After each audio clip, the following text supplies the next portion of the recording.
Hello friends, नमस्कार। आज के इस वीडियो में मैं सिंटेक्स के दूसरे पार्ट को लेकर आया हूँ। इसमें आइए हम सबसे पहले जानते हैं कुछ रूल्स हैं। जैसे है आपके सामने डेयर एंड नीड नॉट। ये ऐसी दो वर्ब्स हैं जो निगेटिव वाक्यों में जिनमें डेयर और नीड के बाद नॉट का प्रयोग हुआ हो, सिंगुलर सब्जेक्ट के साथ भी प्लूरल नंबर में प्रयोग होती हैं। The third person singular is need and not.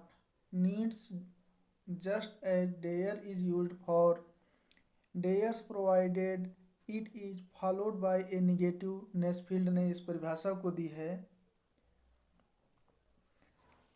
जैसे कि आप लोग देख सकते हैं, He dare not oppose me. They dare not oppose me. He need not go. They need not go.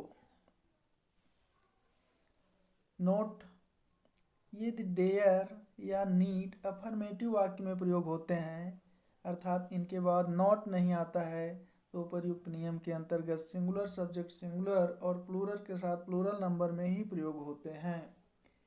जैसा कि आप लोग देख सकते हैं, जैसे आपका फर्स्ट एग्जांपल है ही डेयर्स। दूसरा एग्जांपल है they dare, he needs, they need. उपर्युक्त नियम से हम यह समझ सकते हैं कि यदि हमारा सेंटेंस जिसमें डेयर के साथ नॉट लगा होता है, वर्ब में चाहे वह प्लूरल हो या सिंगुलर हो, यस या यस का प्रयोग नहीं करते हैं। यदि डेयर के साथ नॉट वर्ड नहीं होता है, तब सब्जेक्ट के अनुसार वर्ब में यस या यस लगाते हैं अथवा नहीं लगाते हैं। नेक्स्ट रूल के विषय में जानते हैं, जो कि है verbs of supposition subjunctive mood.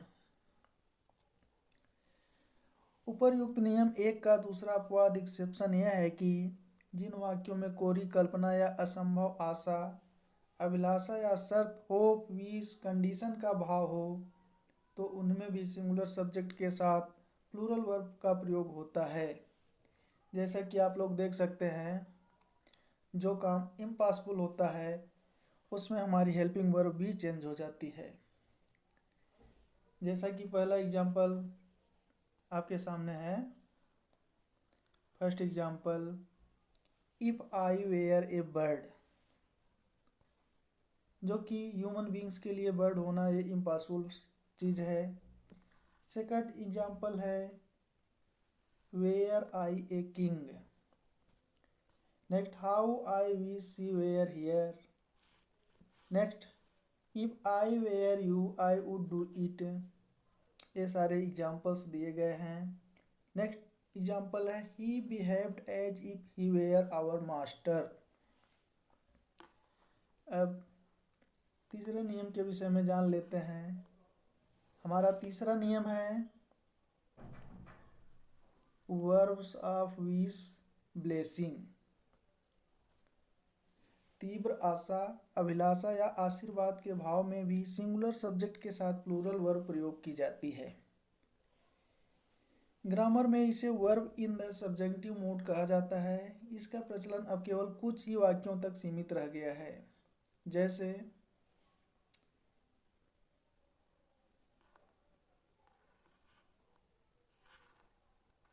Long live the king. Next example, God save the king. Third example को देखते हैं, Lord bless you. Long live our friendship. दोस्तों क्या है? Long live our friendship. अब इसमें कुछ कंडीशंस को बताया गया है यदि दो या दो से अधिक सिंगुलर सब्जेक्ट्स एंड से जुड़े हुए हों तो वर्ब प्लूरल नंबर में प्रयोग की जाती है। जैसे Ram and Mohan come here every day. Second, the father and son work together. Third, lightning and thunder come together. Fourth example, Shyam, Mohan and Ashok have come. आइए अब नेक्स्ट रूल के विषय में जानते हैं, जो कि है हमारा रूल नंबर थर्ड रूल, यदि दो सिंगुलर नाउन एक ही व्यक्ति या वस्तु का बोध कराते हैं तो वर्ब सिंगुलर नंबर में प्रयोग की जाती है। जैसे फर्स्ट एग्जाम्पल है, the great poet and scholar is dead. Next example, my friend and benefactor has come. Next example है, the great warrior and patriot is being honoured. और लास्ट एग्जाम्पल इसको देख सकते हैं, the chief engineer and manager of the factory has agreed. ये सारे examples हैं। यहाँ पर कुछ ध्यान देने योग्य बातें हैं, जैसा कि ये नोट के माध्यम से हमने इसको स्पष्ट कराया है। नोट, यहाँ यह ध्यान रखना चाहिए कि जब दो नाउन्स एक ही व्यक्ति को इंगित करते हैं तो आर्टिकल केवल एक बार पहले नाउन के साथ ही प्रयोग होता है। ये दोनों नाउन्स के साथ अलग अलग आर्टिकल प्रयोग किया गया है तो उनमें दो व्यक्तियों का बोध होगा और उस सूरत में प्लूरल वर्ब प्रयोग होगी। अब एग्जाम्पल्स के माध्यम से देख सकते हैं। यहाँ पर एग्जाम्पल दिया है, the chief engineer and the manager of the factory have agreed. यहाँ पर चीफ इंजीनियर और मैनेजर दोनों एक ही फैक्ट्री में हैं लेकिन अलग अलग हैं, इसलिए यहाँ पर प्लूरल वर्ब हैव का प्रयोग किया गया है। आइए अब रूल नंबर 4 के विषय में जानते हैं। रूल नंबर 4, यदि दो सब्जेक्ट्स मिलकर एक ही वस्तु का भाव प्रदर्शित करते हों तो वर्ब सिंगुलर नंबर में प्रयोग की जाती है। जैसे bread and butter makes a good breakfast. यहाँ आप लोग देख सकते हैं ब्रेड और बटर एक ही चीज़ के विषय में बता रहा है। Next example, the horse and carriage stands at the door. Next example आप देख सकते हैं, slow and steady wins the race.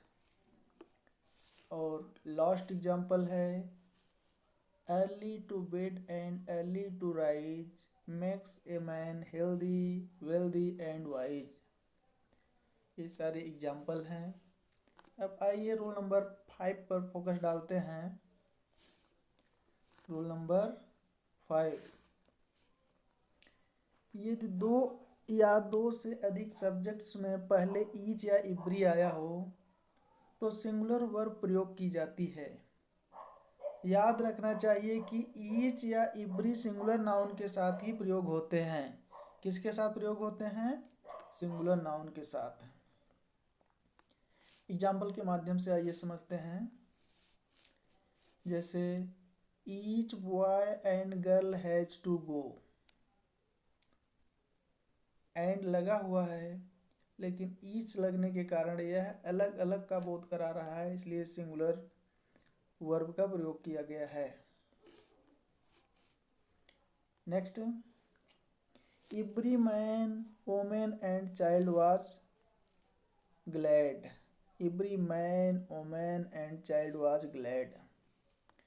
Next example है, each day and each hour is important. क्या इम्पॉर्टेंट है? Each day and each hour is important. और हमारा fourth example है every boat and every sailor was lost in the storm. आइए अब next rule के विषय में जानकारी प्राप्त करते हैं।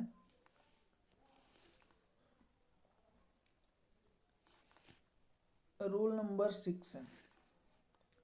रूल नंबर 6, यदि दो या दो से अधिक सिंगुलर सब्जेक्ट को जो और, नॉर, आइदर, और या नाइदर नॉर से जुड़े हों तो उनके साथ सिंगुलर वर्ब प्रयोग होती है।